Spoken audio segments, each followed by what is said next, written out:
বাংলাদেশের Aklima miss world 2025-এর উদ্বোধনী অনুষ্ঠানে অভিনব রিক্সা গাউন পরে ভক্তদের নজর কেড়েছেন। এই যুদ্ধের ভয়াবহতার মধ্যেই ভারতে 10 মে শুরু হলো বিশ্ব সুন্দরী প্রতিযোগিতা মিস ওয়ার্ল্ডের 72তম আসর। আর সেই উদ্বোধনী অনুষ্ঠানে হুডসহ সত্যিকারের লাল টকটকে বেসে বর্ণিল ম্যাটেরিয়াল দিয়ে তৈরি রিক্সা আদলে ডিজাইন করা অপূর্ব পোশাক পরেছেন বাংলাদেশের প্রতিযোগী আকলিমা আতিকা কণিকা।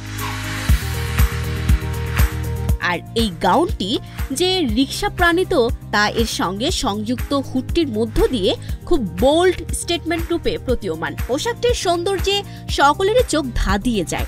তখনই ভক্তদের জানার আগ্রহ বেড়ে যায় কে এই পোশাকের ডিজাইনার। এই চমৎকার আউটফিটটি ডিজাইন করেছেন বাংলাদেশের শান্ত মরিয়ম ইউনিভার্সিটি অফ ক্রিয়েটিভ টেকনোলজির ফ্যাশন শিক্ষার্থী রাইসা আমিন শৈলী।